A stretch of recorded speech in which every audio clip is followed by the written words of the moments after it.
Odločitve so tiste, ki kreirajo naša življenja. V oddaji Klepet ob kavi predstavljamo rubriko Dobra odločitev.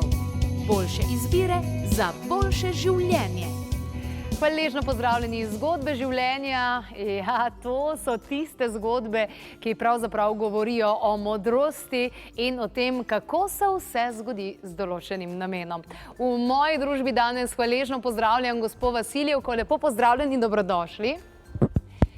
Vi prihajate iz sosednje Hrvaške, ampak ime Vasiljevka je pa bolj rusko, ne?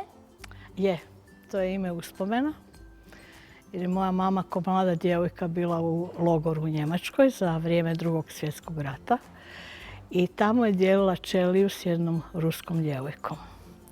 Onda se zavjetovala da ako će izaći iz logora, ako će imati žensko dijete, da će se njeno žensko dijete zvati upravo tako kako se zvala ta njena prijateljica iz logora. Dakle, ja sam Vasiljevka, ja sam iz Hrvatskog Zagorja i svi misle prvo da sam Ruskinja, onda misle da sam Makedonka i nikako me niko ne može spojiti sa Zagorjem, jer takvog imena tamo ni nema. Na ovim prostorima nema tog imena, definitivno. No, eto, to je neka moja tajna veza s Rusijom i, dakle, ja imam vezu s Rusijom prije nego sam se rodila. Zanimivo, ker ste potem kasneje našli določene stvari in tako naprej. Ampak vaše srce, ne glede na to, kje ste, ali v Sibiriji, ali na Hrvaškem, ali v Sloveniji, ali na Kitajskem, kjer ste tudi bili, vaše srce ste kar predali tudi malce zeliščarstvu, kaj ne da? Jesam, a nisam ni sanjala da ću se s time baviti u životu, jer nitko od mojih u obitelji se nije bavio biljem. Svi uvijek kažu to je radila moja babica, to je radila moja teta, moja strina. Kod mene u familiji nitko to nije radio. Jedino kad smo pobirali u dvorištu lipu, pa smo liječili prehladu, brali smo kamilicu na livadi koja je bila sve lijek, liječila je sve i tako, ali to su svi drugi radili isto. Na katerem področju ste se pa izobraževali? Ja sam diplomirala kemiju na Prirodoslovnom matematičkom fakultetu Sveučilišta u Zagrebu. Odabrala sam biokemiju ne bi li pomagala ljudima na neki način. Međutim, život me odveo u potpuno druge vode i bavila sam se analitičkom kemijom. Dakle, negdje do svoje 35. 40. godine uopće nisam sanjala da bi se bavila biljkama, iako sam dijete livade, šume. To je za mene bilo moje djetinjstvo i moja mladost i ja to jako volim. Ampak ena Slovenka na plaži vam je pa pomagala, da ste našli tisto, kar je vaše poslanstvo, vaša pot. Ona je mene zapravo usmjerila. Ona je bila okidač. Bilo je ljeto, bilo je jako vruće. Ja sam sjedila u hladu i gledala sam stariju gospođu, čula sam da priča slovenski, kako se cijeli dan vrti na suncu. Kasno popodne ona je bila crvena ko rak. I ja sam rekla mom mužu ta sutra ne bude došla više na plažu jer se mora liječiti od opeklina. Međutim, mi smo došli drugi dan. Ona je prije nas bila na plaži s krasnom jednom brončanom bojom. I ja sam zinula, nisam mogla doći k sebi. I prišla sam i rekla sam, oprostite gospođo, ja sam jučer mislila da ste opečeni i da se vi ne budete danas pojavili. A ona kaže, ali ja imam šentjanževo olje. Ja sam, kad sam došla doma s plaže, ja sam se namazala šentjanževim oljem. A kaj je to? Ja nikad za to nisam čula u životu. Pa kaže meni gospođa, to je biljka šentjanževka koju ja onda močim u maslinovom ulju i dobijem krasno crveno ulje.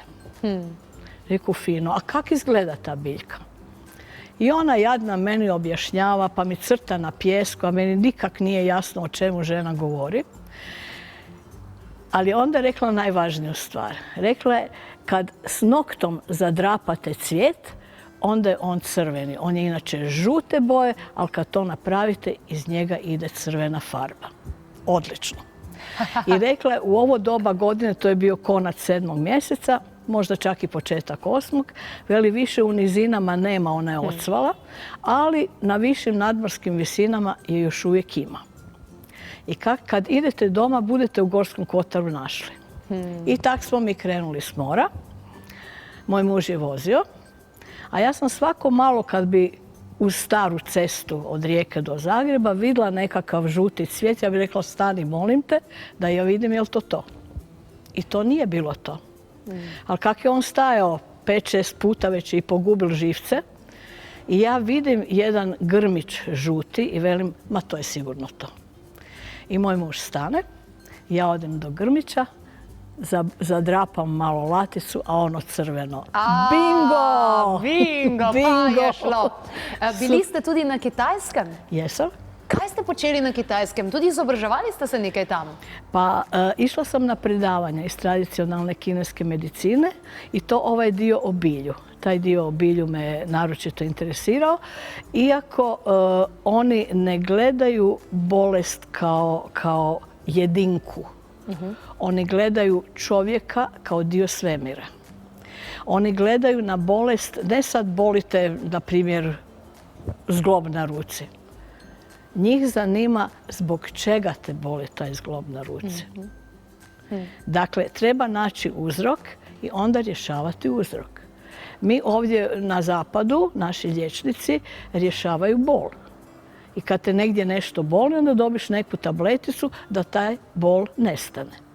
Međutim, to nije rješenje, jer nismo sredili uzrok.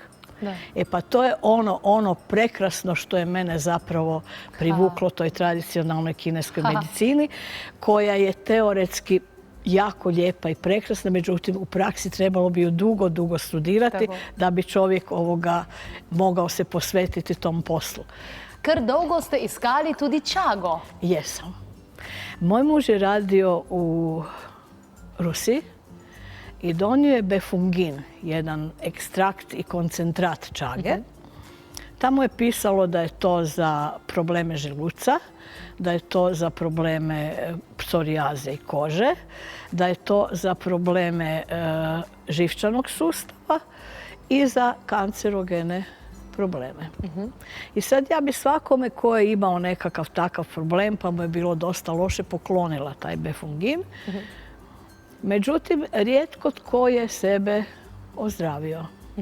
I onda sam ja shvatila da nije samo stvar u preparatu, jer neki ljudi naprosto žele umrijeti. A familija je ta koja im ne da, koja hoće da je taj čovjek što duže među njima.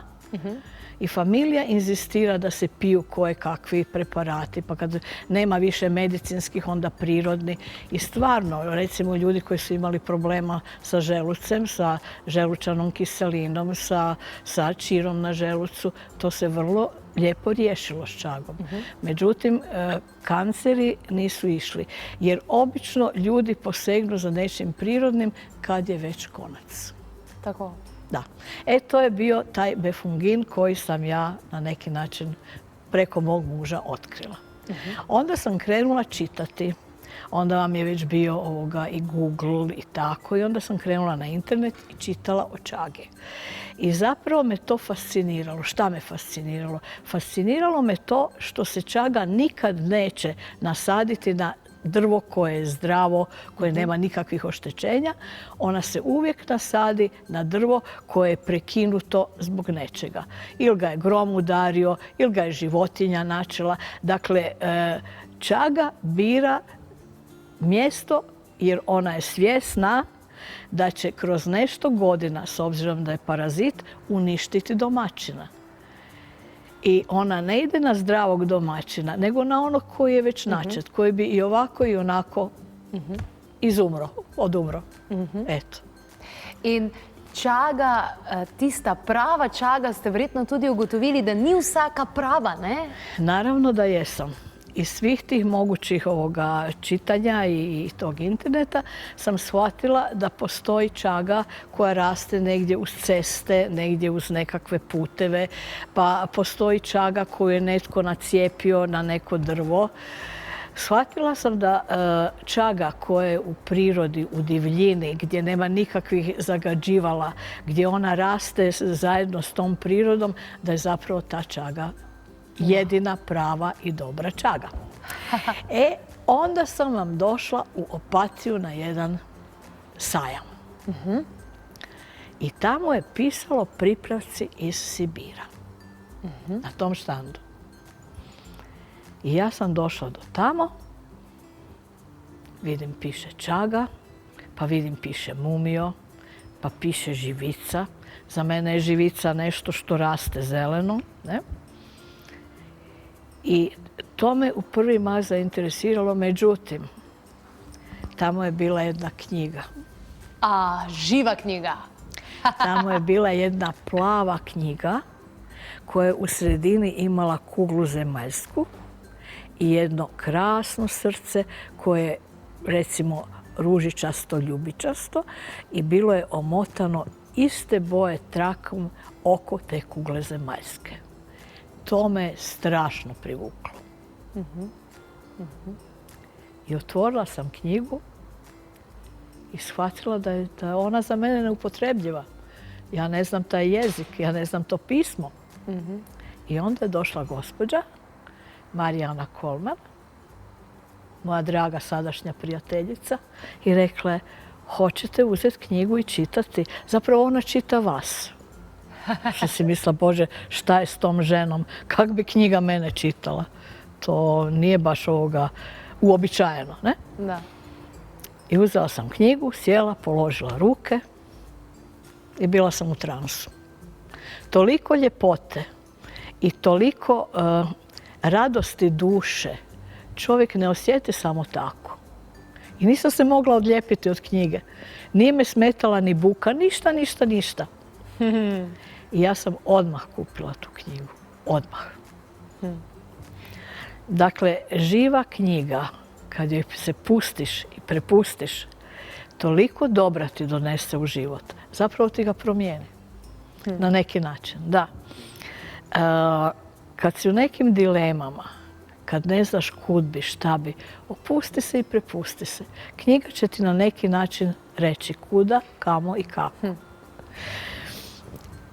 I tako su se počele događati velike promjene u mom životu, u smislu da ja više ništa ne očekujem, nego kako dođe.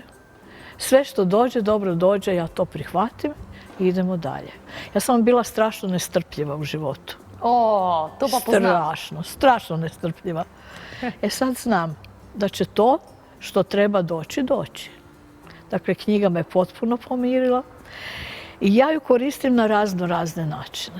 Da položim ruke na nju, da se opustim, ili ju stavim na solarni pleksus, ili na treće oko, ili naprosto ako imam nekakvu bol, stavim na bolno mjesto i sve se to uredi, poredi i posloži.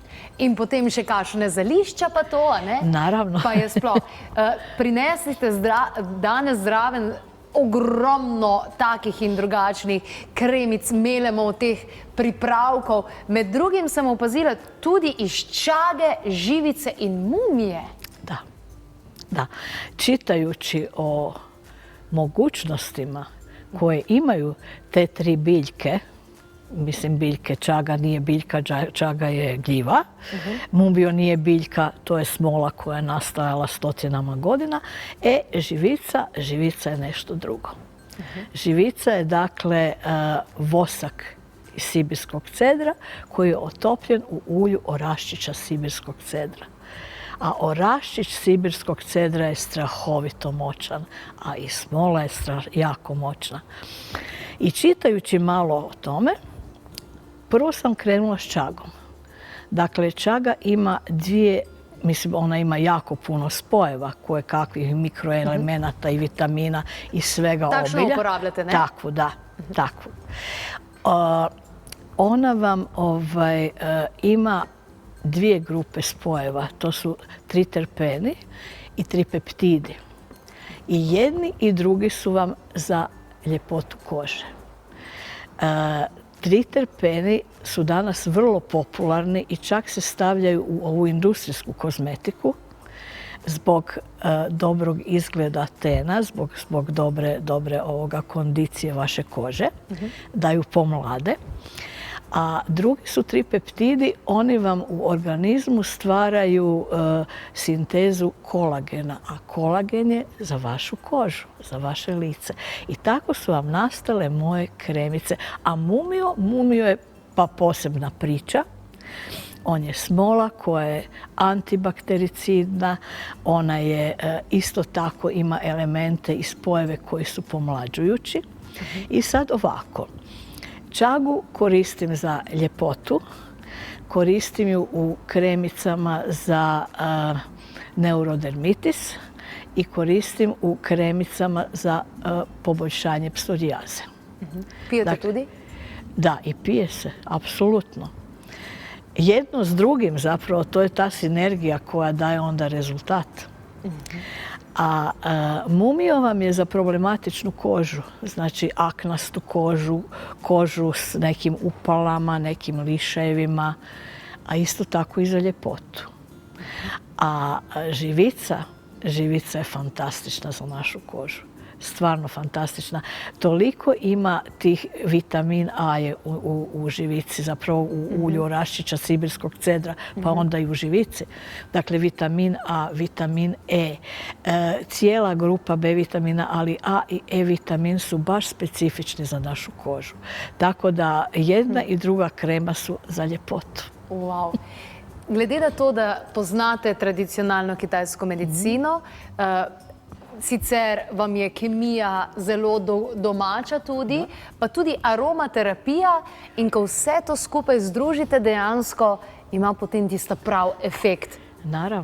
Naravno da ima, jer osim što ja berem te biljke koje mogu brati u prirodi i radim njihove macerate u uljima, to su hladno prešana ulja, znači suncokret, maslina, badem, marelica, ovisi o tome šta želim od pojedinog ulja dalje pripravljati. Onda vam kupim neka ulja koja su prirodna, dakle ne macerirana nego prirodna. Recimo ja macerat čage radim u ulju od smilja. I to je wow, znate kako je to dobro, jako dobro. I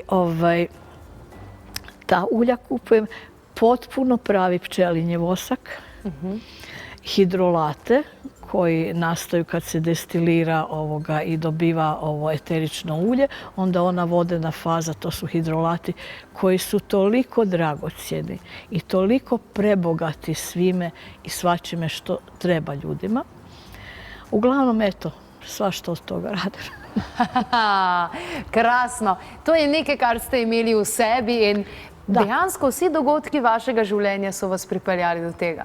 Jesu. Sve je išlo k tome da ja na kraju radim to što radim.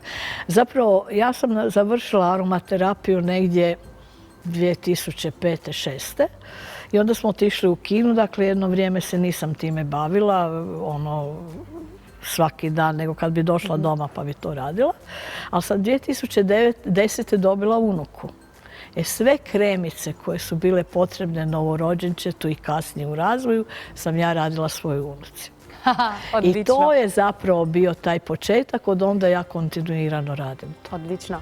Najlepša hvala za vse, kar ste nam zaupali. Hvala vama. Ja, takole zanimiva življenjska zgodba in pravo življenjsko poslanstvo, ki ga je našla gospa Vasiljevka. Še kakšna informacija pa tudi na www.klepetobkavi.si.